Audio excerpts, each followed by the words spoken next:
Oi pessoal, tudo bem com vocês? Espero que sim. Hoje começamos mais um vlog de leitura. Vou iniciar novamente esse livro aqui. Eu já tinha lido ele faz um tempo.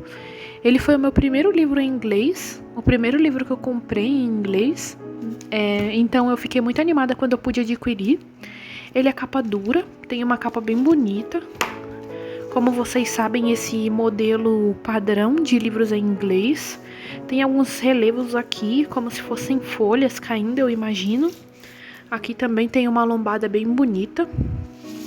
E aí, ele já tá um pouquinho manchado, porque já faz tempo que eu comprei ele. Talvez por volta de uns 3 anos, imagino eu, ou um pouco mais. Então ele já tá manchadinho, como vocês podem ver. Ele tem post-its, mesmo que não dê pra ver tão bem. Eu fiz um color code quando eu li a primeira vez. Eu separei em 3 cores e eu provavelmente vou manter assim para essa minha segunda leitura. Eu escolhi esses 2 post-its aqui. Esse tem tons de vermelho, que eu vou usar mais. E esse daqui tem o tom de preto, que eu também pretendo utilizar nas marcações. Então eu também pretendo fazer um color code com 3 cores. Eu vou começar a minha leitura agora, vai ser o meu primeiro sprint, e aí eu volto a conversar com vocês em breve sobre o que aconteceu.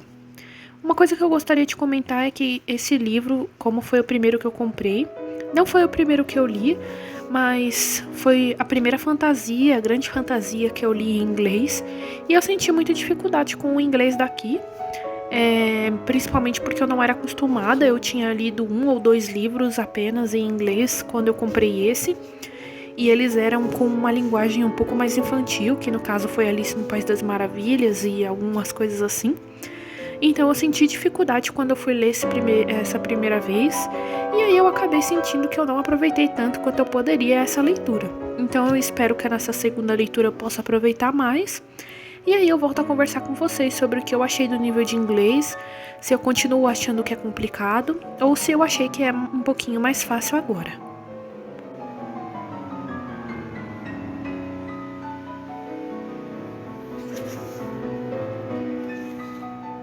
Bom, pessoal, finalizado meu primeiro dia de leitura, eu gostaria de vir conversar com vocês sobre o que eu li. Antes de falar sobre o que aconteceu, eu gostaria de acrescentar também que eu coloquei uma cor a mais no meu color code. Como eu disse pra vocês, o anterior eu tinha feito em 3, só que nesse eu vi a necessidade de fazer 4. Eu não sei se eu comentei aqui, mas eu vou dividir em aleatório, romance, momentos, e aí eu adicionei um para frases. Então, a primeira novidade aqui é o color code. Depois disso, então, vem uma parte interessante do prólogo, que diz que a história é contada pelo caçador da história da Branca de Neve, o que é uma parte muito interessante.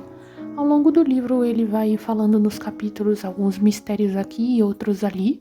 O maior mistério que tem aqui no livro é quem é o verdadeiro vilão da história, porque segundo ele não é exatamente a rainha, apesar dela ser má, mas sim alguma pessoa por trás de tudo que aconteceu. Por enquanto já deu pra perceber que no caso é o espelho. O espelho dela é, na verdade, um homem.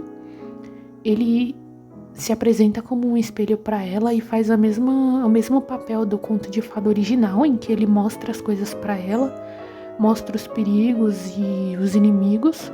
Só que aqui, pelo que eu interpretei, ele, além de ser esse espelho, ele é um homem comum que tem uma irmã, e aí ele se faz passar por um espelho para meio que manipular essa monarca. Então é uma parte bem interessante que a autora modificou um pouco da história original e ficou super interessante.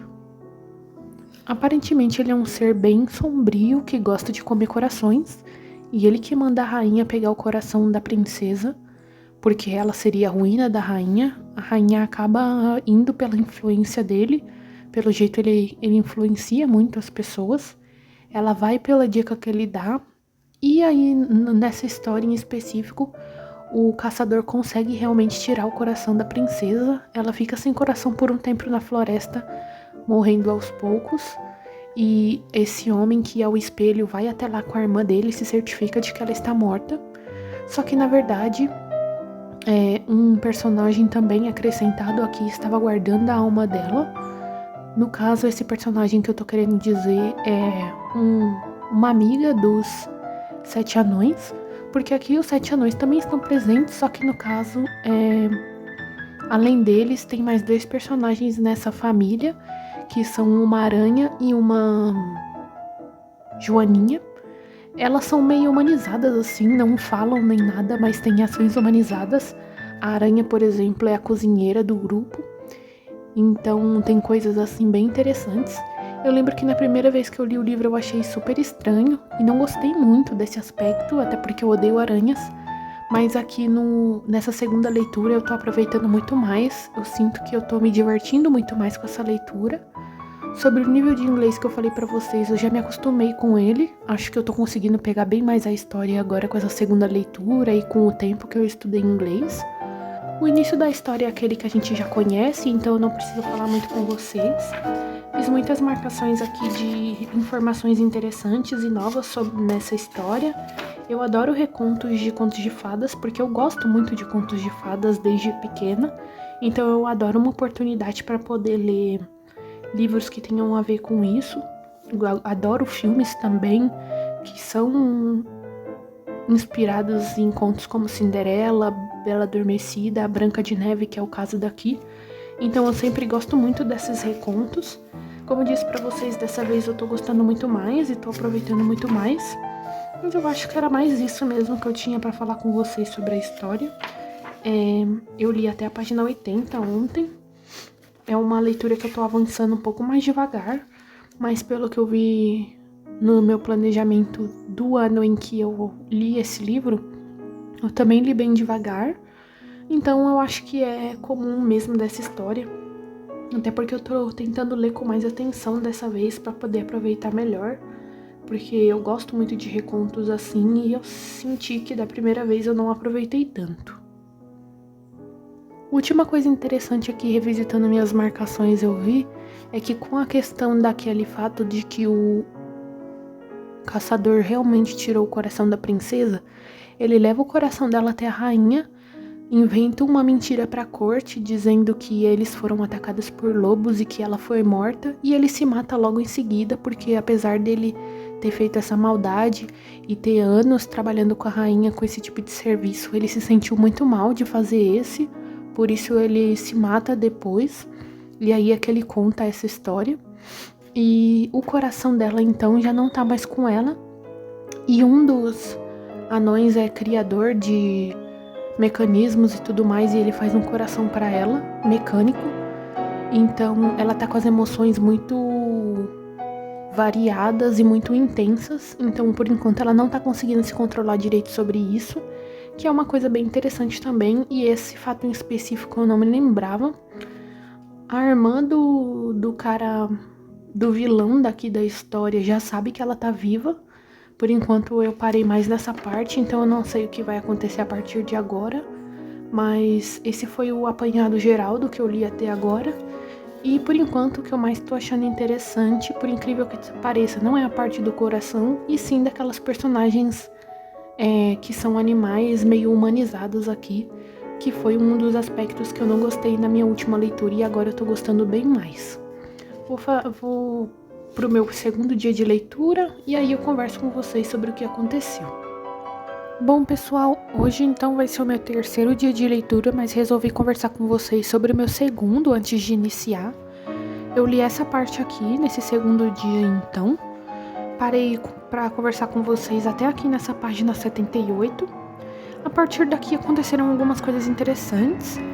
A protagonista, por exemplo, descobriu que tinha um 8º irmão dos anões, só que ele foi morto, eu acho, pelo vilão geral da história. Ele pegou o coração dele, o irmão dele, que fez um coração pra Sophie, também fez um coração pra ele. Mas ele se sentia mal porque, diferente da Sophie, que sente demais, ele não sentia nada. E ele disse que era muito ruim viver daquele jeito. Então ele viveu uma vida bem triste justamente por esse cara que roubou o coração dele. E aí a gente entende o porquê que os anões sentiram tanta necessidade de ajudar a Sophie quando aconteceu com ela. Então aí ela descobre que tinha esse irmão, o que aconteceu com ele. Os anões contam a história pra ela. Aqui tem uma parte bem fofa em que um dos irmãos também fala pra Sophie que 2 deles foram em um lugar específico para buscar o coração dela de volta, onde eles sabem que os corações das pessoas que aquele vilão pega ficam. E aí ela pergunta o porquê que eles fizeram isso por ela, e eles falam que é porque eles amam ela. Foi uma parte bem fofa, porque agora eles realmente se tornaram uma família, eles já estavam vivendo juntos há um tempo, então eles acabaram pegando muito amor uns pelos outros, inclusive aqueles animais humanizados que eu falei pra vocês, que é uma parte bem engraçadinha, e agora eles estão se tornando uma família. Justamente por causa disso, a Sophie resolve ir embora do lugar onde esses irmãos abrigaram ela, porque a rainha foi até ela, deu uma coisa envenenada pra ela, que no caso eu acho que foi um enfeite de cabelo, um acessório, que viraram cobras que pegaram ela, e depois dela ser salva por uma cadelinha que ela salvou no início do livro, e os anões também conseguirem chegar a tempo, ela pensa o quanto ela tá fazendo eles correrem perigo, justamente por todo mundo já saber onde ela está e poder atacar a casa a qualquer momento, e outras pessoas acabarem sofrendo com essa situação que ela tá passando. Então, pelo amor que ela sente por esses irmãos que acolheram ela, ela resolve ir embora do lugar. Aquela aranha que eu disse pra vocês até ver ela indo embora, mas eu acho que no fundo ela entende o perigo que todos estão correndo ali e deixa a Sophie ir. Nesse tempo sozinha então, que ela passa vagando, ela faz um período em uma área de mata, então ela tem que sobreviver com o que ela consegue encontrar e com o que ela conseguiu levar para essa viagem de última hora. Depois ela chega em uma cidade e vê que algumas pessoas estão sendo despejadas da sua casa de forma muito injusta por não terem pagado impostos muito caros, muito altos para aquela sociedade, o que já mostra uma desigualdade muito grande, inclusive nesse reino que ela deveria reinar e a rainha tá como monarca dali. Então ela já vê como a rainha é má também com seus súditos, e aí eu acho que isso já começa a mudar um pouco ela por dentro, e ela começa a pensar o quanto ela precisa ser uma rainha firme, justa e amigável com todos, que traga conforto para todos, diferente da madrasta dela, que julga tanto esse aspecto dela de ter um coração grande como uma fraqueza. Então, com esse tempo em que ela passa sozinha, ela já começa a crescer nesse sentido. Mais pra frente, ela encontra um homem que ajuda ela em algum período dessa estrada, que eles estão indo pelo mesmo caminho. Com isso também ela ajuda outras pessoas, ajuda uma parte do exército do próprio reino, e promete para eles que quando ela puder reinar, ela vai ficar do lado deles, porque eles estão passando por alguns problemas. Tem uma parte bem engraçada aqui que eu marquei, em que os cogumelos também são seres vivos, são como se fossem homenzinhos pequenos, que também é muito engraçado. E aí eu gostei mais ainda da história por esse aspecto da magia, por eles tratarem tanto de toda essa ambientação dos contos de fadas, que sempre tem esses seres da natureza, como duendes, gnomos e tudo mais. Então eu acho sempre isso muito legal. Como eu disse pra vocês, eu gosto muito desses aspectos mágicos assim, mais clássicos dos contos de fadas, e gostei muito de ver ele representado aqui. Esse tempo ela ainda tá com aquele cara que eu falei pra vocês que tá ajudando ela, e eu acredito que eles vão ser um par romântico no final. Ele tem ódio dela porque... No caso, ele tinha ódio da princesa e da rainha porque elas não fazem nada pelo povo e ele é pobre. Só que quando ele conversou sobre isso com a Sophie, ele não sabia que ela era princesa ainda, mas agora ele já descobriu. E eu acho que aos poucos ele tá mudando a mentalidade dele quanto a isso. Quando ela puder contar a história dela também pra ele, tudo vai mudar.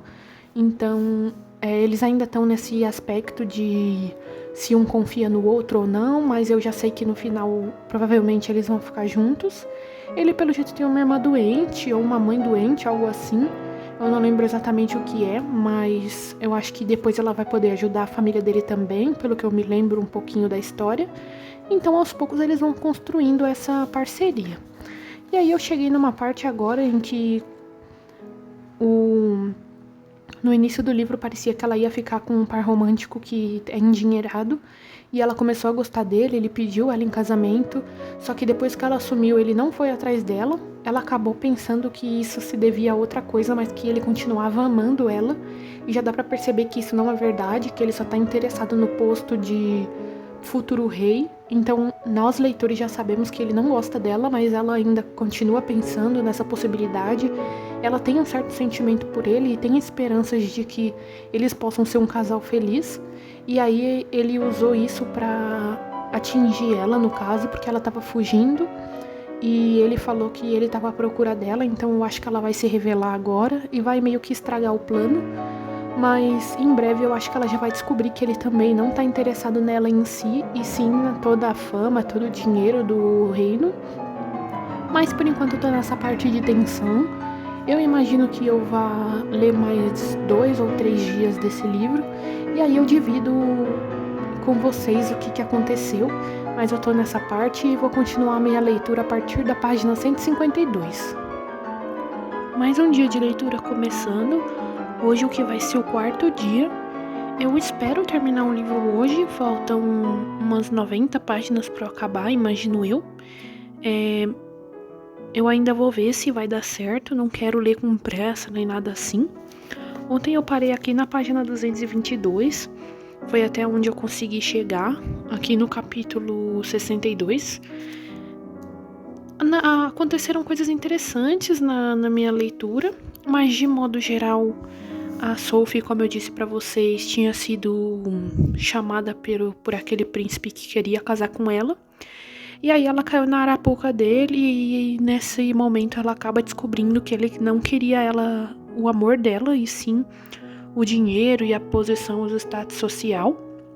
Então ela agora já tá consciente de que ele só tinha interesse mesmo em casar com ela para ser príncipe e rei posteriormente, o que já é muito bom. Um personagem aqui que se chama Arno também falou pra ela que ela precisava ser mais firme nas decisões dela, pensar direito, porque não só sobre isso que ela estava iludida com esse homem, ela também sempre cai nas tentativas da rainha de envenenar ela. Aconteceu outra tentativa e ela caiu de novo. Esse personagem que eu comentei com vocês agora é bem interessante, já que ele é bem sincero e acaba sendo um pouco cômico.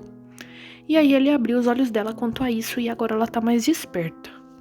Depois, então, deles conseguirem fugir dessa tal arapuca que eu falei pra vocês, a Sophie vai até a casa do Will, que é o parceiro romântico dela, e lá ela conhece a mãe e a irmã dele que estava doente, que eu conversei com vocês.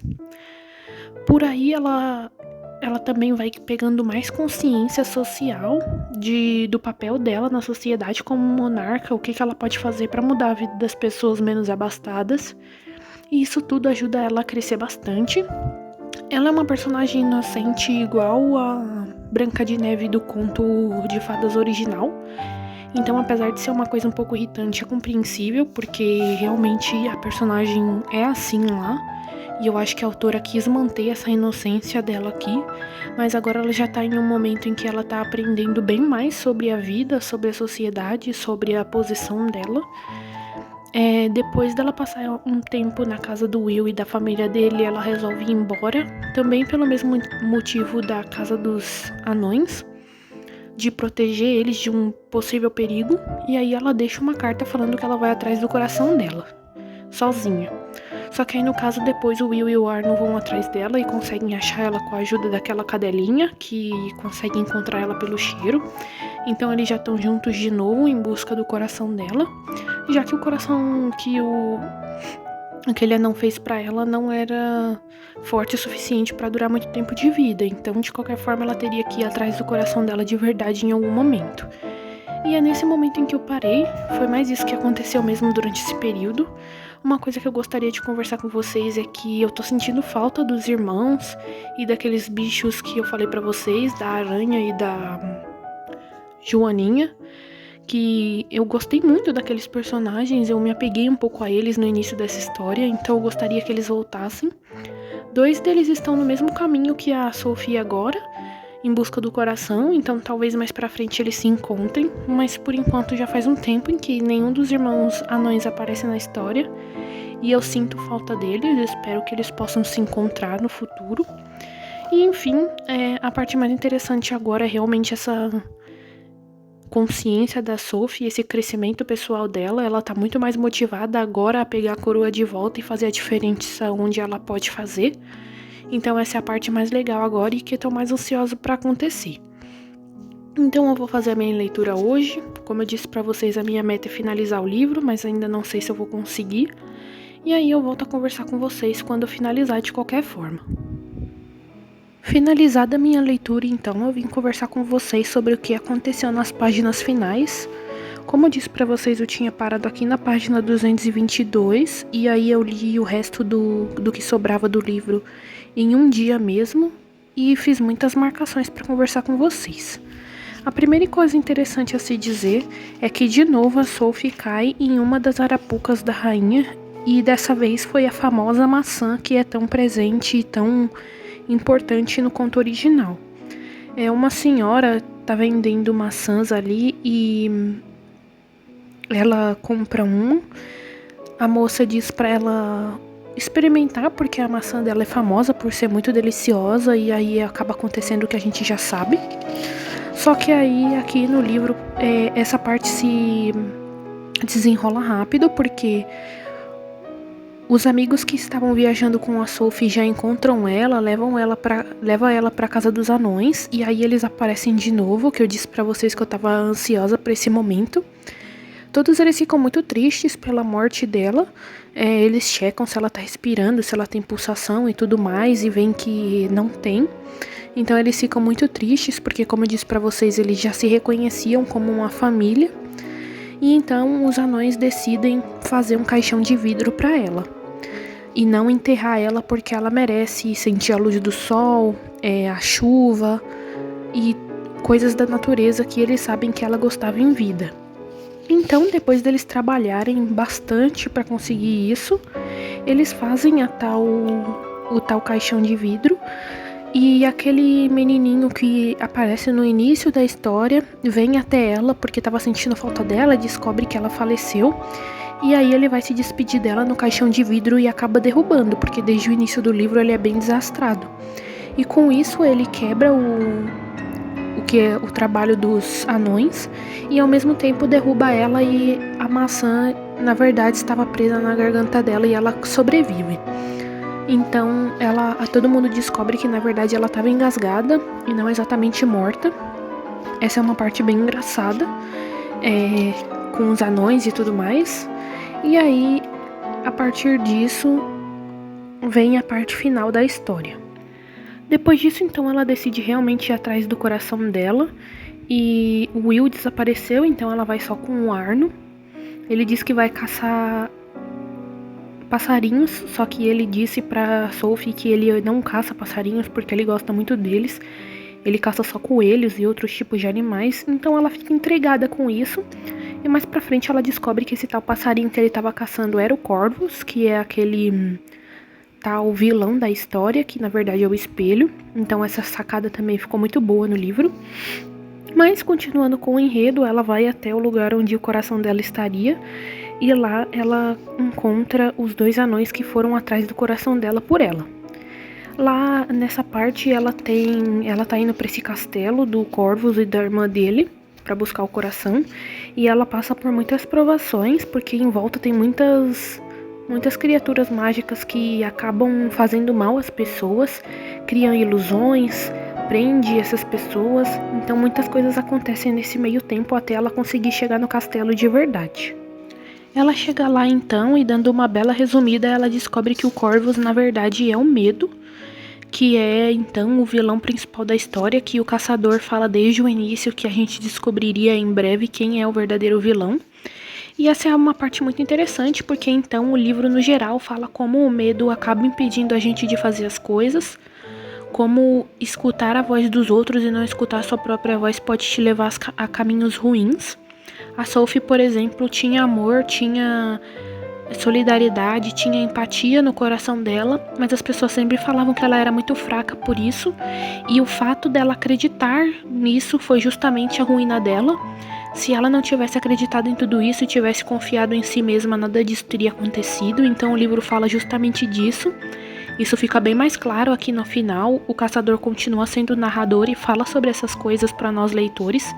Então é uma lição muito interessante, o jeito que ela foi tratada ao longo do livro, que eu achei muito bom. O trabalho da autora aqui, consegui apreciar muito mais nessa releitura, consegui entender muito mais também, que como eu disse para vocês na minha primeira leitura, eu não tinha o conhecimento que eu tenho hoje, eu já consegui melhorar um pouco as minhas habilidades com leitura e interpretação em inglês, então eu consegui entender muito melhor a história, aproveitar muito mais dela, dos itens mágicos que tem aqui, das criaturas mágicas e tudo mais. Então foi uma lição muito interessante o jeito que foi tratada. E aí, além do medo que eu disse pra vocês, a irmã dele então é a Dor, e no epílogo também tem o resto da família, e eles falam que eles vão se instalar em outro lugar e ter outro castelo, o que deixa uma leve abertura para outra história, caso a autora quisesse. Eu ainda não pesquisei para ver se tem, mas então a gente descobre outros membros dessa família, que são a guerra, a morte. Então é um modo de tratar bem diferente, humanizar os sentimentos também, além daqueles animais que eu conversei com vocês, que eu gostei bastante nessa releitura. Então, com isso, o coração da Sophie acaba sofrendo algumas dificuldades, porque ele tá preso em um lugar de vidro, em que dizem que se ele sair de lá, o coração morre. E é exatamente o que acontece, ela perde o coração dela dessa forma, mas depois ela acaba entendendo que o coração não é só um órgão, e sim um sentimento, onde fica o amor, onde fica a solidariedade e a empatia, que eu disse pra vocês, que são as características mais importantes dela. Então ela continua com o coração mecânico que um dos anões fez para ela, e ela entende que coração é muito mais do que algo a ser pego ou não, algum órgão. Então também é uma parte interessante e que envolve muita magia, é claro. Então nas páginas finais ela vai com o povo dela até o castelo, toma o castelo de volta para ela, vira a rainha do local. O vilão em si não é pego, como eu disse pra vocês no epílogo, ele continua com a família dele com outros sentimentos ruins, o que é uma coisa interessante, porque é claro que o medo não pode ser derrotado como se fosse uma pessoa específica, mas fica aquela lição interessante que eu falei pra vocês, de que o medo tá dentro de nós e nós temos o poder de não deixar ele ditar as nossas ações, os nossos sentimentos e como a gente vai tratar as pessoas. Então também ficou uma parte bem interessante. E em questão da rainha, ela tá com um peso muito grande nas costas, porque ela se sente culpada por tudo que ela fez com o povo e com outras pessoas que passaram pela vida dela. Então no final ela comete suicídio. A Sophie até tenta impedir ela, tenta dar um perdão pra ela, mas não dá tempo por causa desse peso todo que ela tava carregando. E assim acaba a história, com os protagonistas felizes, a rainha morta e os sentimentos ruins que são os vilões aqui nesse epílogo que eu já contei pra vocês. Enfim, essa foi a minha leitura. Fiz muito mais marcações do que tinha antes, gostei de como ficaram, combinou bastante com a capa. Espero que vocês tenham gostado dos meus comentários sobre esse livro. Eu gostei muito de fazer essa releitura. Se inscrevam no canal para não perder os próximos vlogs de leitura que eu vou postar por aqui. E até a próxima!